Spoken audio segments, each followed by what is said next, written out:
Hello everyone and welcome back to another episode of the Very Cold Lasagna podcast, your filthy casual place for all those filthy casual takes on the world of sports. I'm your host, yet just a filthy casual fan here, DylanLasagna, and this is episode number 153 of this icy yet spicy podcast. Today, we got a good show for you all in this episode because we are beginning the second half of our NFL season preview month. So in other words, we've already done the first half, which was the National Football Conference, or the NFC in short. So now we kick it off here in this episode with the back half, the American Football Conference, the AFC, for those of you that don't know. And we're going to begin with our first division of the AFC here in episode number 153. So yeah, I'm like surprised that this month has been going by so fast that we're already at the second half of our NFL season preview month. And it's been insane. It's been a pretty insane month. And for all of you that have been like tuning in, you provide some interesting takes and opinions and roasts as well with my season previews. And you know, whether it's roasts or like takes, I appreciate it. I kind of appreciate it, man. So anyway, in case you did miss the NFC portion of our NFL season preview month, you can tune into the actual episodes. They're all available, whether it's on YouTube or Apple Podcasts or wherever you listen to your podcasts on your preferred audio network. And if you prefer to listen to it from a specific team by team basis, there are clips on YouTube on the Very Cold Lasagna YouTube channel that you can also go check out as well. So some more housekeeping before we get things started here with our first AFC division.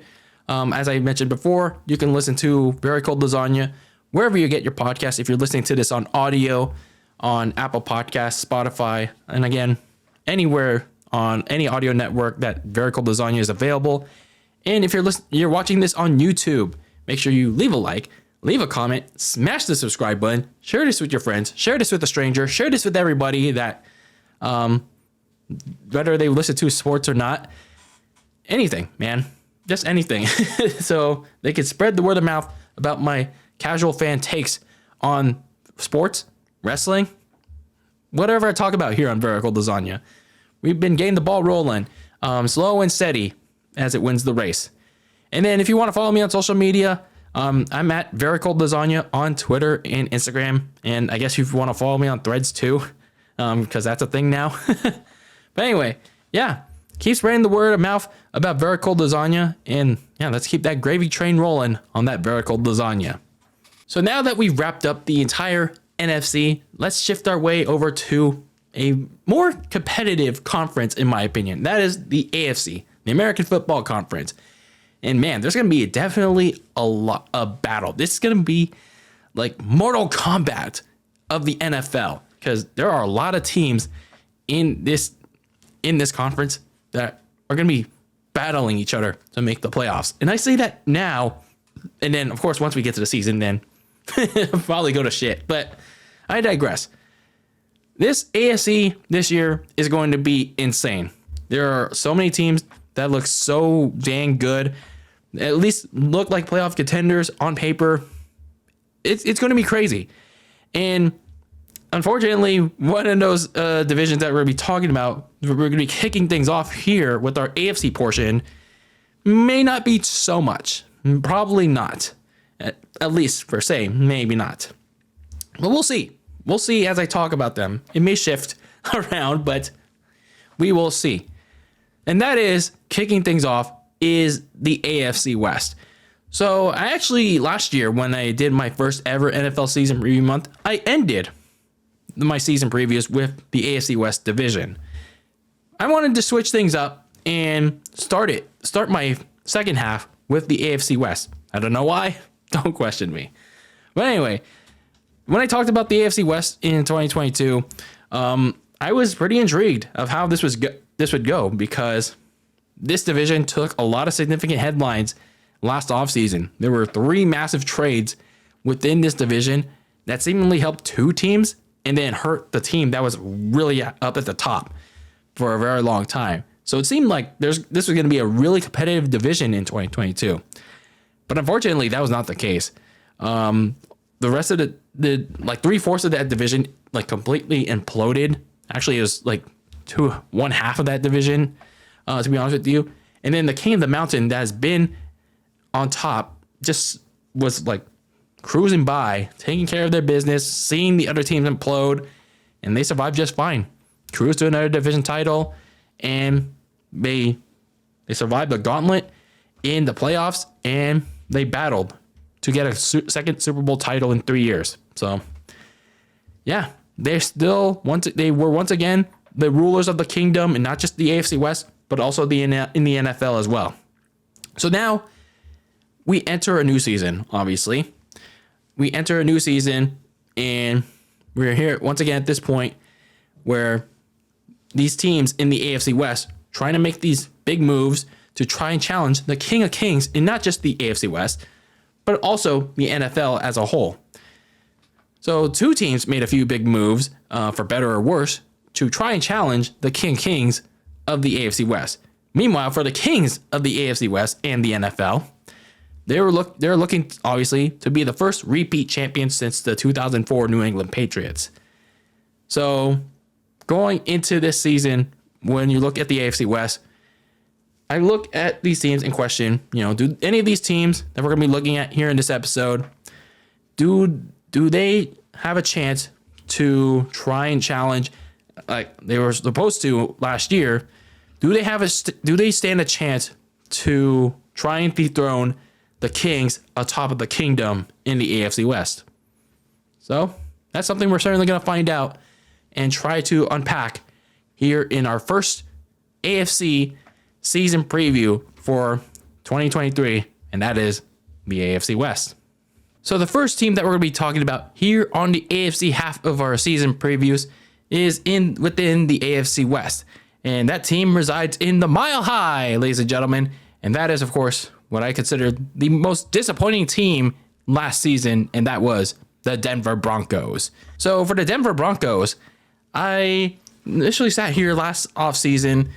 They seem to have finally resolved their quarterback problems ever since Peyton Manning retired in 2016. 6 years, ladies and gentlemen, 6 years of quarterback problems. You had Paxton Lynch, Trevor Siemian, Case Keenum, Teddy Bridgewater. You can name them all. All the quarterbacks that have started since Peyton Manning retired after Super Bowl 50. It's a long laundry list. Denver seemed to have finally resolved that quarterback problem last offseason, making that big, massive trade to go and get Russell Wilson from the Seattle Seahawks. And yeah, it was a large chunk of change to get Russell Wilson in that big trade. And then, of course, they also made the big move to go and get and hire Nathaniel Hackett as their new head coach. Nathaniel Hackett being a former offensive coordinator for the Green Bay Packers. And, it seemed like the Broncos were finally going to make some noise in the AFC West. But then the actual season came around. And then, yeah, all I can say about that, it can be summed up in basically 7 words. Yeah, just 7 simple words of how their season went. That's not what he wanted to cook. Wilson's play was pretty much horrible. He was unable to move the ball all around, but also at the same time, a good part of that was thanks to the god-awful coaching from Nathaniel Hackett. He looked well in over his head, and he wasn't even fired well before the season ended. He was fired the day after Christmas. Yeah, literally a Christmas parting gift from the Denver Broncos, the new Walmart ownership group, by the way. So the Denver Broncos stumbled to a 5-12 record in 2022. Yeah, not exactly a good first year if you're Russell Wilson going into a new team. So obviously your goal for 2023 is to have a bounce back year if you're Russell Wilson. Not just for Russell Wilson, mind you. It's for the entire Denver Broncos team that really didn't have itself a good year aside from the defense. The defense was probably the positive of that Denver team in last year in 2022. So how are you going to get back to that point? How are you going to get to rebounding this coming fall? So they made another big move in this past offseason, like when we got to January, I believe, when they made that move. So they made another trade, as if they didn't make enough trades last offseason. So they made another big trade in the form of head coach. So they had to go find a head coach, obviously, because they fired Nathaniel Hackett before Christmas. And then that coach came in the form of former New Orleans Saints head coach Sean Payton. I say former, even though he was still technically tied to the team because they let him go. They let him resign when he still had a little bit of his contract left. But nonetheless, the Broncos traded for Sean Payton for a good number of first and second round picks, including this year's. It's like, man, they really want to give away all these first round picks just like the Rams, huh? So anyway, I digress. They take away Sean Payton from the Fox Sports Studio show, and now they're getting him back into the coaching game. But of course, it came at the cost of first and second round picks. So it's another big question. It's like, Sean Payton's been away for coaching for I think about a year or two, and aside from the Super Bowl he won back in 2010, it's like, yeah, you're doing. He did some solid things in New Orleans, but at the same time, not a whole lot of good either. Again, this is my casual opinion of that. So you get Sean Payton. Now you're expecting a rebound season for Russell Wilson. But there's obviously some more work to do besides that. You had to, as I noted down in my team needs in my season recap for the Denver Broncos, you had to retool the offensive line because it was not good. One of the key things of why Russell Wilson also struggled was not just his play, but the offensive line did not protect him that well. I take back what I said in my season recaps. Like, there were times that they did okay, but for the most part, yeah, it wasn't. Looking back at it, it's like, man, I was wrong about that. So I'll admit when I'm wrong. I was like, they definitely did not do that great. They also needed some depth behind running back Javonte Williams because keep in mind he did get injured early in the season with a torn ACL, so they definitely could have used some depth. And another edge rusher on the defensive line because once you lose Randy Gregory and the other players, yeah, there wasn't really a lot of room to grow there, especially late in the season with all those injuries piling up. So looking at some of their offseason moves, they did re-sign safety Kareem Jackson, so a key part of that secondary, and linebacker Alex Singleton, a key part of that pass rush, so that was good. They did lose, honestly, not a whole lot, so that's always a good thing if you're Denver. They lost defensive tackle Jamont Jones to the Seattle Seahawks. I mean, he was okay. Tackle Billy Turner to the New York Jets. Not a crucial loss if you're Denver. And this was a little bit of a surprising one, though. Kicker Brandon McManus, they released him. Not sure why they did that. He was kind of reliable for them. Maybe he struggled for them. I don't know. Cap reasons. Either way, now Denver has to rely on an undrafted from last year and an unproven Elliott Fry from their practice squad. A little weird, kind of, in my opinion. So you look at their free agency moves, obviously, is to rebuild around Russell Wilson and give him some support, especially up front. So they got the likes of Mike McGlinchey from the 49ers. Yeah, you all remember Mike McGlinchey, my Niners fans. And then the interior, they got a guard in Ben Powers from the Baltimore Ravens. Some solid moves in the interior. And then on the defensive side, you got an edge rusher in Zach Allen from the Arizona Cardinals. So definitely a big help for Randy Gregory. And then they also, going back on the offensive side, backup running back Samaje Perine from the Bengals. And then going to the draft, they get a receiver by the name of Marvin Mims from Oklahoma. Linebacker Drew Sanders from Alabama. I liked him when I scouted him, in air quotes. Corner Riley Moss from Iowa. Linebacker J.L. Skinner from Boise State. And center Alex Forsythe from Oregon. So when I look at Denver's offseason, obviously the big highlight was getting Sean Payton, despite the high cost to get him in terms of their draft capital. They got the head coach they wanted. At the price of stocking up. So, you can't really complain of like how much Denver gave away for getting Sean Payton. It comes at the risk of how well he's going to do with that team, and how much he's going to kind of prove at that point, and how well he's going to mesh with Russell Wilson. But at least with Sean Payne, he brings experience and a better offensive scheme than Nathaniel Hackett did. Because as I said, he was clearly in over his head, trying to be a head coach, and in certain situations from week 1, from then on. And then it seems like the offensive line is going to be better, at least on paper. Ben Powers is a really good interior blocker in the passing game. Could work up on the running game, though. Mike McGlinchey is good on the right edge as well, but Denver better be wary when he starts committing some holding penalties. But yeah, Niners fans certainly know that very well.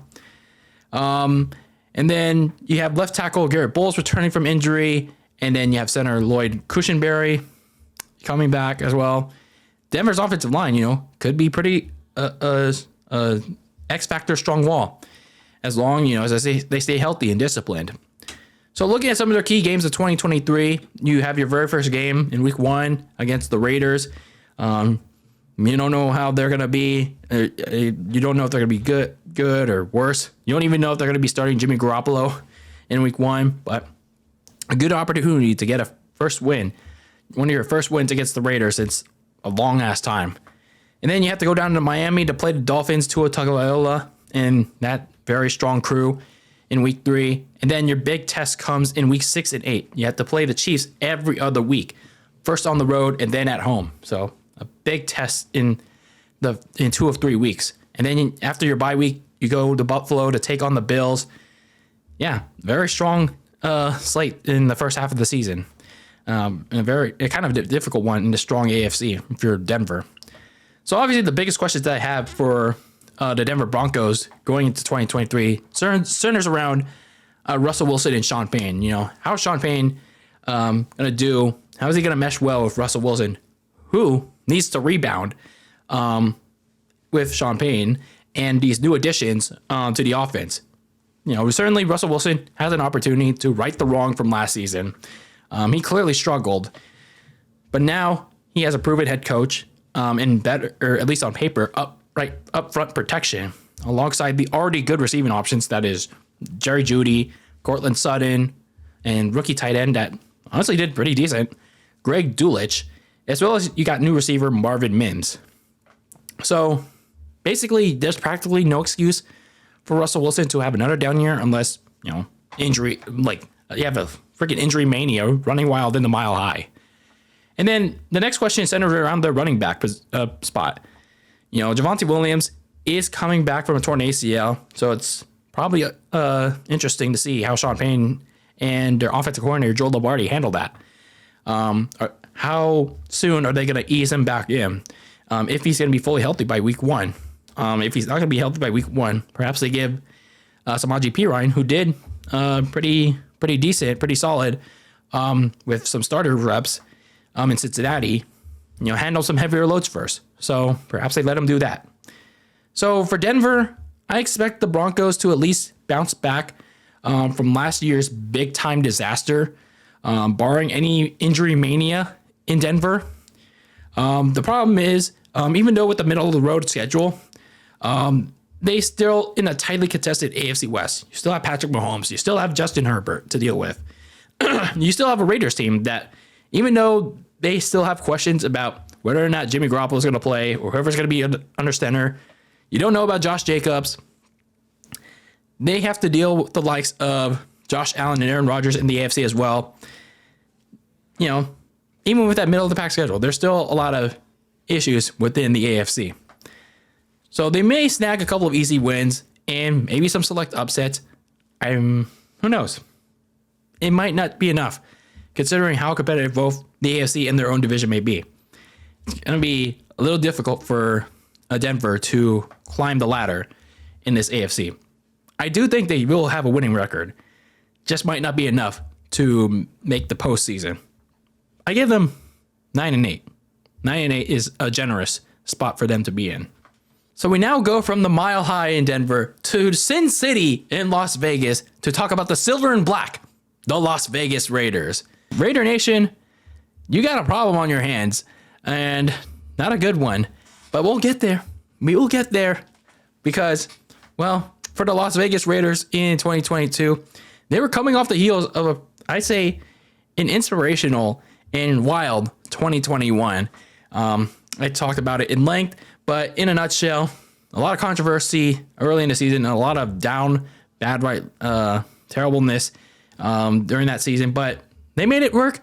They put off this crazy run and they made the playoffs. And even though they came up short, there's some things to look forward to in 2022, at least.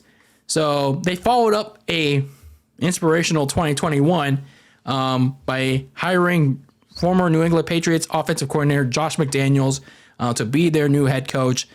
And it was certainly an interesting decision to be the least, because Josh McDaniels didn't exactly have a good first run as head coach in Denver, but they were going to give him a second chance after many, many years. And then, of course, they made the big trade to go and get Davante Adams, Derek Carr's former teammate from Fresno State. Not Fresno. I think it's just Fresno. But anyway, they went to go and trade former Green Bay Packers receiver Davante Adams and, reunite him with Derek Carr. So, it honestly didn't cost too much, so that was at least good for the Raiders. And it seemed like, just like with Denver, they were going to at least try and challenge the Kansas City Chiefs in that AFC West. But, man, it was just the exact opposite of what they were in the late season run of prior. Deflated, and uninspirational, as well as blowing too many leads, man. And I know people were saying about Derek Carr, it's like, oh, it's not his fault. It was the defense. And yes, there's some degree to that. The defense was bad. It was awful in 2022. They couldn't hold the lead that the Raiders, yes, Derek Carr did, and the offense did good at times. But the problem was late, when they were up so big, they got too conservative. They got too conservative on offense, and that's why the defense, for as good as the offense was, the defense was still consistently bad for all 4 quarters. So this led to a very disappointing start. They were 2-7 at the midway point, and even though they caught fire, they got a couple wins here and there, it was too late for them. By New Year's Day, they called it quits. The Raiders front office surprisingly shut down Derek Carr for the final 2 games of the season. People were pissed about it. Derek Carr was pissed about it. He even left the team. So that's for as motivational and as humble Derek Carr is. I mean, this is not a knock on the guy, but it kind of like shows what kind of character, some character he has. But again, not just a knock on him. So they go and play Jared Stidham, see what he has, and it was a mixed bag. So not exactly a good follow-up to an inspirational last couple of games in 2021. They end their season 6-11, and a good chunk of their losses were by a single score, and they blew a lot of double-digit leads last season. So again, like I said, mainly due to how conservative and complacent both Josh McDaniels and Derek Carr were, and it affected the defense. It was not good. So when you go into this season, when you go into this offseason, there was going to be a lot of uncertainty. What were they going to do with Derek Carr? And if they did something with Derek Carr, who was going to be the new quarterback? So a lot of decisions had to be made. The first one is, what are we going to do with Derek Carr? So obviously they shut down Derek Carr for a reason. They were going to find a trade partner. Unfortunately, by the time the Super Bowl came around, no one wanted to trade for him. And news later found out that Derek Carr didn't want to waive his no trade clause that he had in his contract. So what did they do? They released him 2 days after the Super Bowl, before that deadline. So Derek Carr gets released, and then a month later, he goes to be a New Orleans Saints. And then everyone assumes that they're going to go and draft a quarterback. Maybe go trade up to get a quarterback. Nope. Raider Nation, your problems just are about to begin, because they replaced Derek Carr with another broken car, because they went out to go and get, ladies and gentlemen, get ready, Jimmy Garbage Fail. Jimmy Garoppolo, ladies and gentlemen. Yes, from my problem to your problem. Welcome to Raider Nation, Jimmy Garoppolo. So, oh man, I mean, let me just preface this by saying, Jimmy Garoppolo I like him as an individual. There are some things that I like about him. He can throw a nice ball in tight situations, in tight windows, and a good solid deep ball. Problem is, the dude just can't stay healthy, and he is turnover prone. And there's just a lot of things that really makes me rattle about Jimmy Garoppolo. That, well, Raider Nation, this is what Mark Davis wanted. This is what Josh McDaniels wanted, and now he's your problem. That's all I'll say about that. So anyway, yeah, they went out to go get Jimmy Garoppolo when he was still injured, and apparently now he's not going to be playing any preseason. He's not going to be training minicamp. Well, at least that's what I'm aware of. And yeah, he's still uncertain to play. It's still uncertain if he will play week 1. So we'll see about that. They also franchise tagged running back Josh Jacobs, but they didn't come to a long-term deal, and he may hold out. So, a lot of problems in Vegas right now.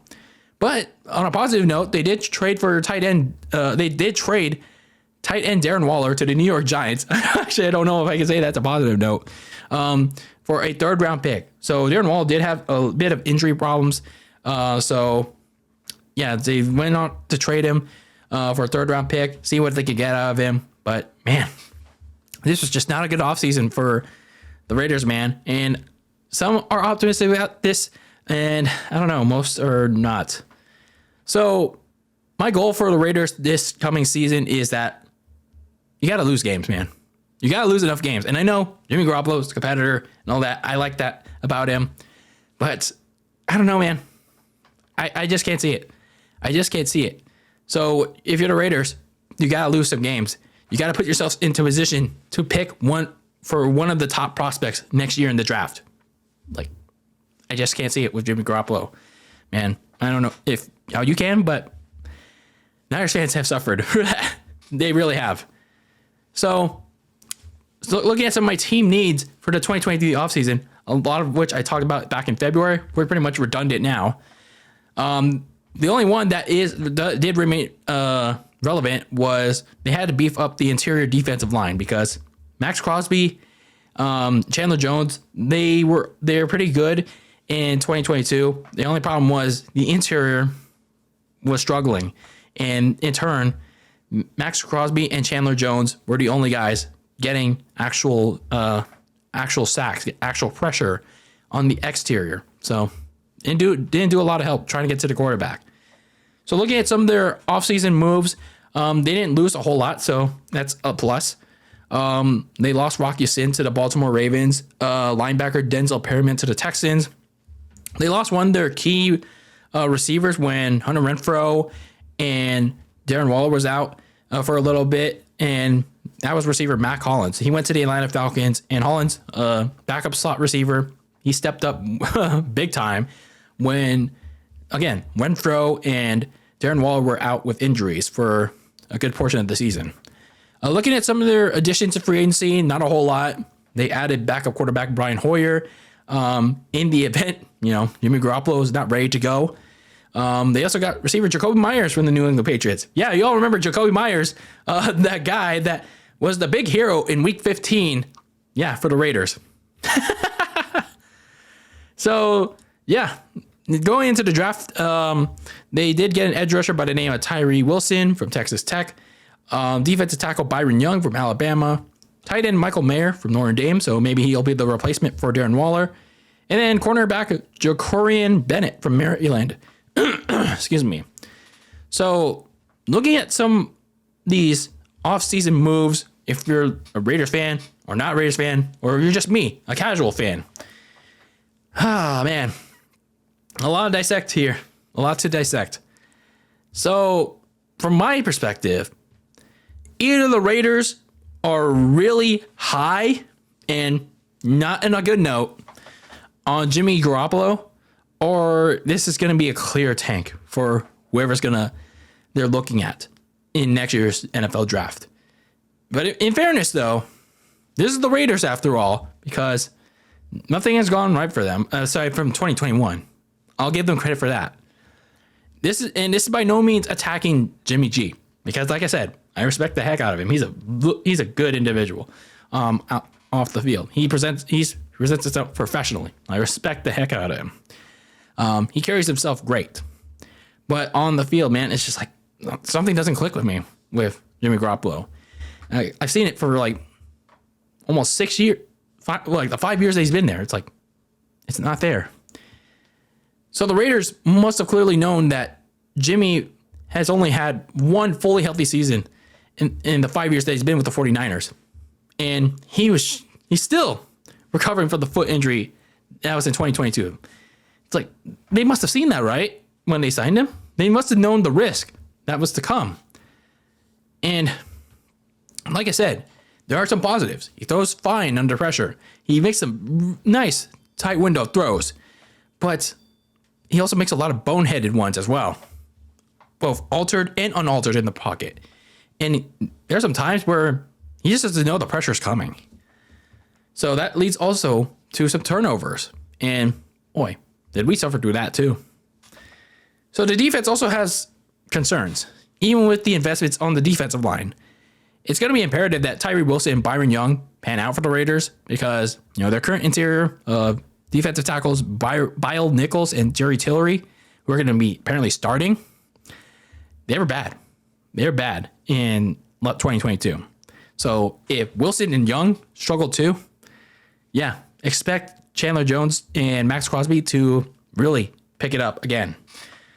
So looking at some of their potential key games in 2023, you have to go to the Mile High to start your season in Denver. You don't know if it's going to be Jimmy G or Brian Hoyer or some other quarterback for the Raiders.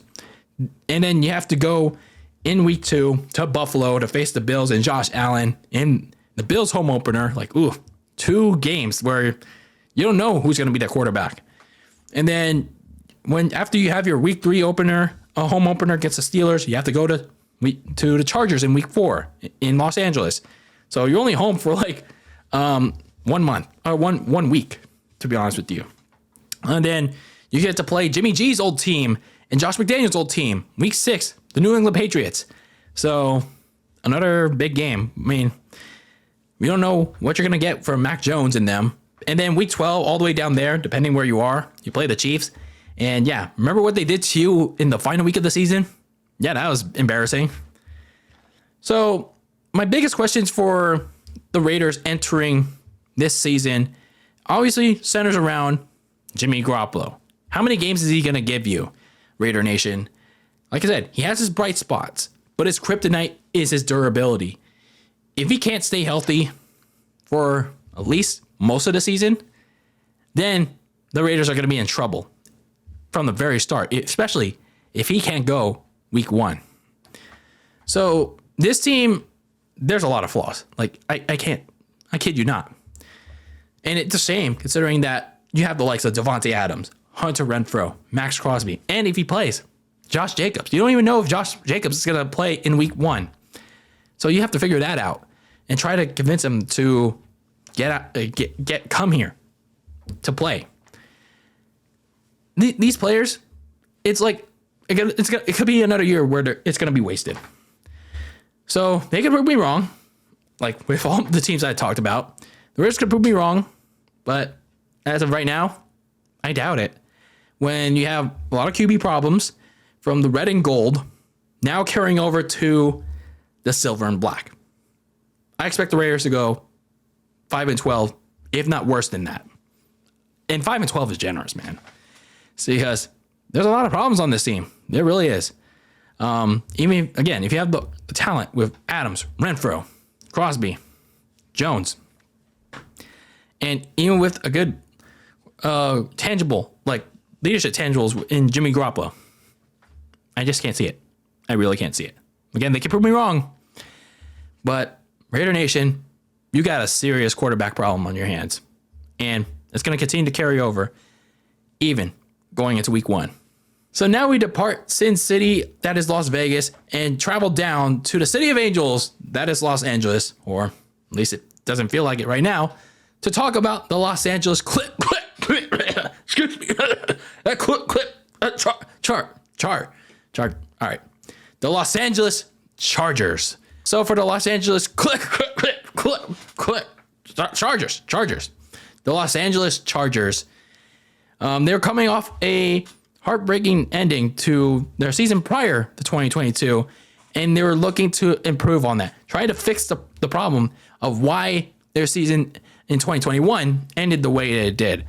So their offseason consisted of defensive investments, and they were hoping that those investments were the key to helping Justin Herbert finally make the playoffs in his third-year career. So in 2022, you got another efficient year from quarterback Justin Herbert. You know, despite all the injuries that were piling on the offensive line and at receiver, he was still able to make it work, in spite of the injuries around the offense. Even he himself also got hurt, but he managed to play through it.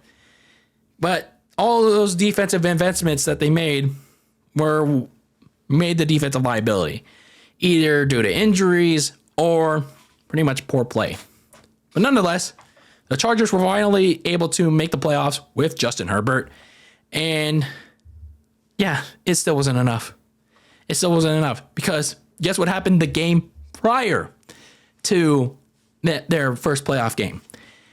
We all remember that Week 18 game. They were in Denver, and then head coach Brandon Staley pulled some dumbassery. He pulled some dumbassery, played all the starters well deep into the game, and yeah, a couple of key players get injured, and then they're not available to play in the playoff game in Jacksonville against the all-elite Jacksonville Jaguars. And, you know, they were up 28-0 in that game, by the way. And then guess what happened next?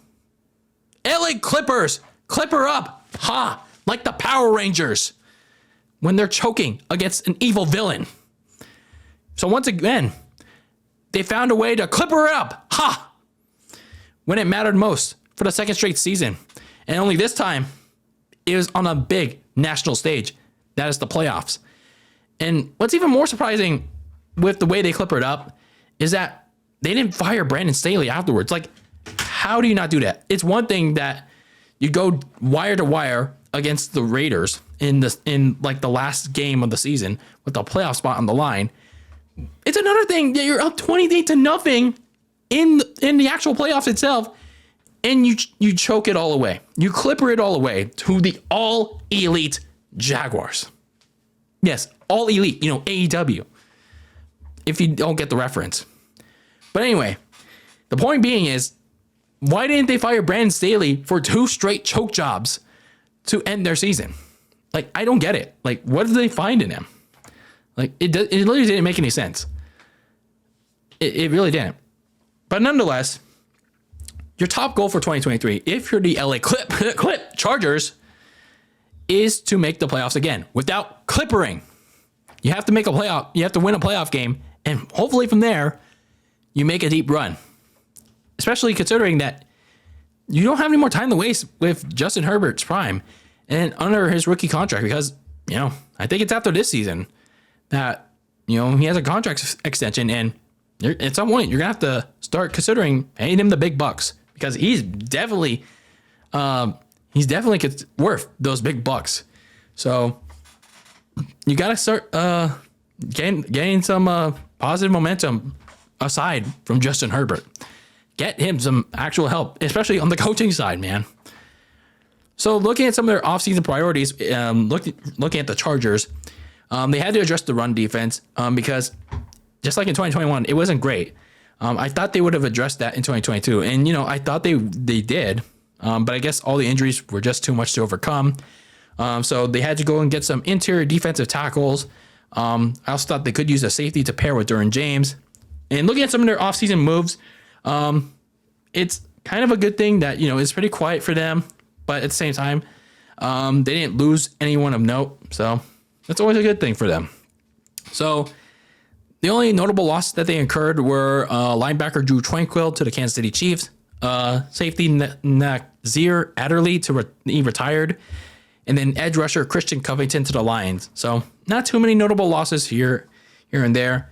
They re-signed a couple of people, mainly their special teams unit, J.K. Scott, the punter, and then their breakout kicker, Cameron Dicker, the kicker. Yeah, that nickname. That was like one of the best nicknames they had in 2022. And then backup tight end Donald Parham. And then the only free agency addition that they made was linebacker Eric Kendricks from the Minnesota Vikings to replace Tranquil. Pretty solid one. And then they mainly did their dirty work in the draft. And I think this is where they did, they made the best out of it. They added 2 receivers by the name of Quentin Johnson from TCU, and then another receiver from TCU, Darius Davis. And then on the defensive side, they added linebacker Diane Henley from Washington State, and then edge rusher Tuli Polodu from USC. Again, I apologize for my mispronunciation and my lack of trying to pronounce names correctly. And then they also got a swing offensive lineman by the name of Jordan McFadden from Clemson, so he could pretty much play guard and tackle. So for the Chargers, I kind of like what they did here, stocking up for need for depth in the draft, because they really couldn't do much in free agency. So, Justin Herbert made the most out of his receiving core without Keenan Allen, Mike Williams, who were out for a large chunk of the season for different reasons with injury. And they also lost Jalen Guyton for the majority of the season with injury as well. He was on IR. So they had to go and get stock up the receiving room, because not only did they lose Jalen Guyton as well, they also lost a couple other reserve receivers in free agency. So I like what they did here, stocking up receiver. Hopefully they pan out. And Quentin Johnson, they drafted him in the first round to pair with Mike Williams and Keenan Allen, and perhaps Jalen Guyton too. So not bad. So, and especially considering that if Keenan Allen and Mike Williams do get injured, maybe Johnson and Davis step up to the plate. So the Chargers receiving room, not looking too bad right now. As for the defensive depth, I mean, you already have a lot of quality players there, but adding more is not always a bad thing. So looking at some of their potential key games in 2023, actually it's a little bit earlier. No, actually not earlier, but later. You look at your Week 4 game against the Las Vegas Raiders. You don't know who's going to be the quarterback by then, but what is important is that you have to win your divisional games to keep up, not just with everybody in the AFC West, not just everybody in the AFC, but especially the Kansas City Chiefs.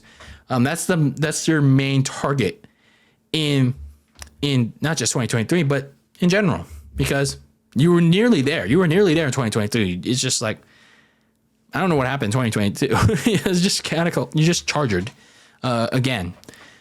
But yeah, you want to continue to win your division games in 2023, and then you got a big game in Week 6 against the Dallas Cowboys.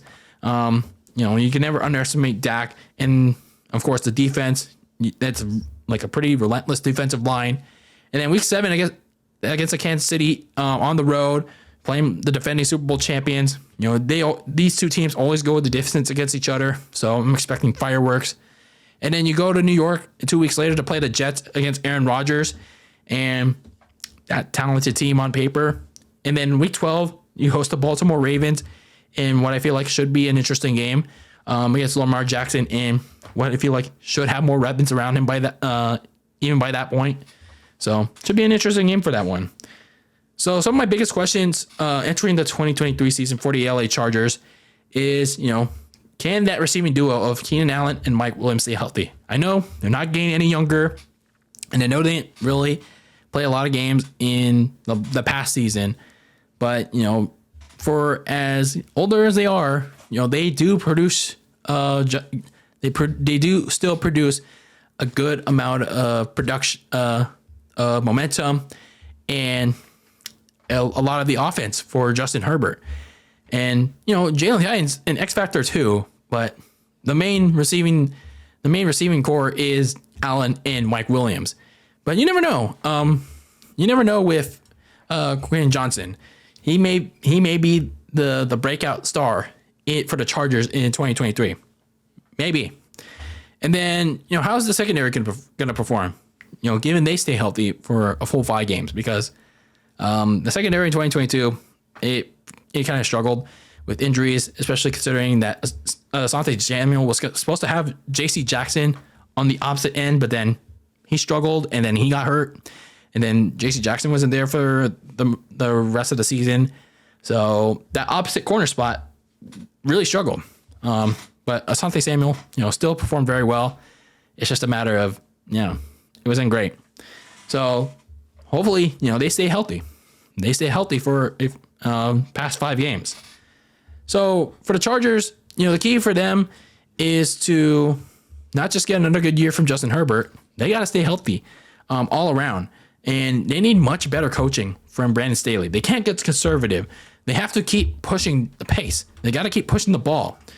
They got to keep scoring. Not this Clipper-esque one that we've been seeing the past 2 years. And even before that, before Brandon Staley became the head coach.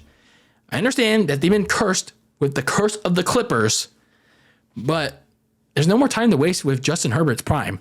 Like, yeah, he's young, and you also have to consider that he's due for his big fat contract that honestly he has deserved. He has earned at this point. Yeah, he hasn't won the big one yet, but he has done so much for the Chargers that he is due for one. So I do expect the Chargers to have nearly the same record as, if not the same record as they do in 2022, 10-7, maybe even better than that, 11-6. Because, Justin Herbert is going to, again, carry them once again. But it's more important that the Chargers help him too in 2023. They got to bolt up in 2023, not Clipper up. Ha. So, of course, the final team that we talk about here in our AFC West season preview 2023 is none other than the reigning, defending Super Bowl champions, the Kansas City Chiefs. So for the Kansas City Chiefs, again, they are your reigning, defending, undisputed Super Bowl champions from 2022. And I gotta admit to you, I was questioning them like pretty much everyone else because, well, of a major trade that left their receiving room pretty bare. Obviously, that trade being the one from last year, they traded away their top receiver, Tyreek Hill, to the Miami Dolphins. And people were wondering, like, why? And it turns out why is that, well, they couldn't pay him. They couldn't pay him a big fat contract anymore. So they let him get traded to the Miami Dolphins for a bunch of picks. And yeah, that's where we stand now still. So the receiving room was pretty bare. All they had was Travis Kelce, Juju Smith-Schuster, Marcus Valdes-Scantling, and another bunch of scrubs. But then when we get to the actual season itself, still had Patrick Mahomes, and he still managed to make it work. Patrick Mahomes had another MVP year with what he had, as the Chiefs pretty much crushed all doubt. Patrick Mahomes won himself an MVP and managed to claim the top seed in the AFC, won another division title, and actually ended up getting redemption from the year prior and returned to the Super Bowl and faced Andy Reid's old team, the Philadelphia Eagles. And in that Super Bowl, they faced another 10-point deficit and an injured Patrick Mahomes, who was already injured to begin with the ankle. The Chiefs still found Mahomes' magic yet again to rally back and outlast the Eagles to claim their second Lombardi trophy in 3 years. So, yeah, credit where credit is due with not the Philadelphia Eagles, the Kansas City Chiefs. They fought back. Mahomes lifted them up to that comeback, and yeah, they got their second Lombardi in 3 years. So obviously, if you're the Kansas City Chiefs, you want to run it back. You got to lift up that trophy yet again and repeat as Super Bowl champions. So what do you do to get there? Well, some of my needs for them, when I talked about them in April, because that's when we were at that point with season recap month. My main thing was to find a new top receiver in the draft, because for as good as they were with, making what's due with the receiving room, I didn't think it was sustainable. I didn't think it was going to be sustainable in 2023. And I mean, obviously you have Patrick Mahomes, but teams are going to be like locked in on that now. I felt like teams were going to be locked in on that strategy. So they need to find a top receiver, because if this wasn't going to work in 2023, they're going to go after Travis Kelce, man. They also needed to find another defensive tackle alongside Chris Jones because of a certain release that happened. And then they had to find another corner in the draft, because yeah, you know, they had some young corners there, but you know, your secondary is still the biggest weakness after all these years. Looking at some of their offseason moves, when looking at some of their losses, it was actually a lot of notable losses if you're the defending Super Bowl champions. They surprisingly released Frank Clark. I'm not sure why. Maybe it was for money reasons, or maybe they couldn't come to new terms on a new contract. But either way, it was a little bit of a surprising move that they released one of their key pass rushers for both their titles. So a little surprising there. They also let Orlando Brown Jr., one of their key offensive linemen, go to the Cincinnati Bengals. And then offensive tackle Andrew Wiley went to the Washington Commanders. Receiver Juju Smith-Schuster, say that a million times fast. He went to the New England Patriots. Safety Juwan Thornhill went to the Cleveland Browns. And then a receiver that's been there for quite a long time, McCall Hardman, their third receiver, went to the New York Jets. So a couple of notable losses here for the Kansas City Chiefs. And all they re-signed was running back Jerick McKinnon. So a passing down back. So, I mean, it was so-so. But then when you look at their free agency, though, they tried to make it work. And I say it was some pretty solid additions, though. So we'll see how it works out. Perhaps one of their biggest defensive signings was defensive end Charles Omenihu. He was a pretty solid addition for the 49ers. Pretty solid contributor. Safety Mike Edwards from the Tampa Bay Bucks, as well as offensive tackle Donovan Smith. And then offensive tackle Juwan Taylor from the Jaguars. So you got two replacements for Wiley and Orlando Brown in Donovan Smith. I think Donovan Smith's pretty good, really good when he protected Tom Brady. A little weary on Juwan Taylor, though. But nonetheless, the Chiefs will find a way to make it work. And then they got linebacker Drew Tranquil from the Chargers. And then looking at their draft, some of their key notable picks include edge rusher Felix Anudike-Uzomah. Made it slow so I can pronounce it right. From Kansas State. So they got another edge rusher to replace Frank Clark. So I think he could probably pan out. Maybe this could be their top receiver, Rashee Rice from SMU. Maybe he can become their new number one receiver for Mahomes. I don't know. We'll see. Offensive tackle Wanya Morris from Oklahoma. So maybe a reserve lineman. And corner Shamari Connor from Virginia Tech. So, you know, overall, looking at these moves for the Kansas City Chiefs, you know, even though they got Rashee Rice, I feel like they still should have done a little bit more due diligence at the receiver position.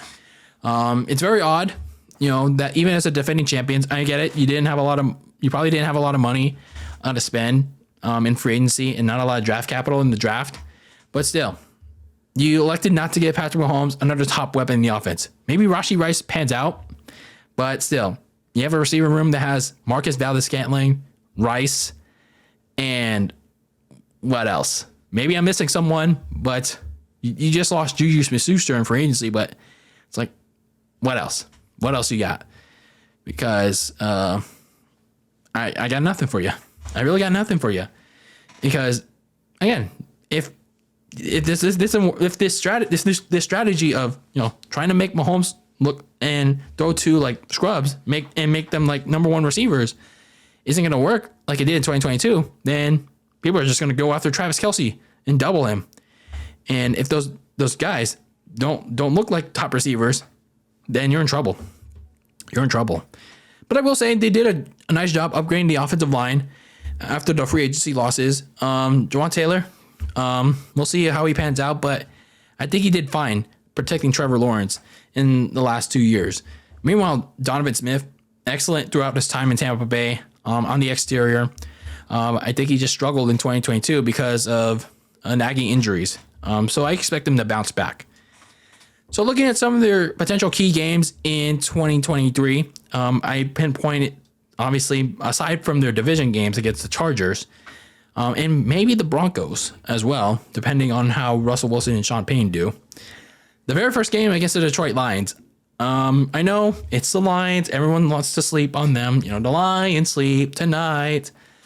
And, you know, everyone has their questions about Jared Goff, and I certainly do. But I would certainly not sleep on Detroit. This is certainly a new Detroit team. And like I said, everyone has their questions on Jared Goff. But if Kansas City sleeps on this Lions team, they can be looking at a real upset, regardless of the crowd factor and Mahomes and all that. They could be in for some serious trouble if they fall asleep on the Lions on opening night. And then week 11 in a rematch against the Philadelphia Eagles in a Super Bowl rematch on Monday night.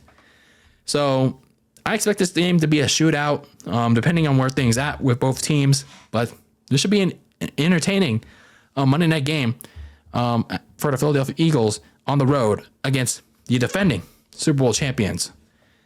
So some of my questions for the reigning defending undisputed champions is the secondary. How are they going to develop? You have a lot of young players that actually stepped up late in the season, like first round rookie Trent McDuffie. But the problem is, they're still pretty vulnerable to the pass. Like, they really struggle to cover opposing receivers, and they give up a lot of big passing plays. That corner spot opposite McDuffie is going to be in real trouble if someone in that spot doesn't come along quick. They did draft a corner by the name of Chamari Connor.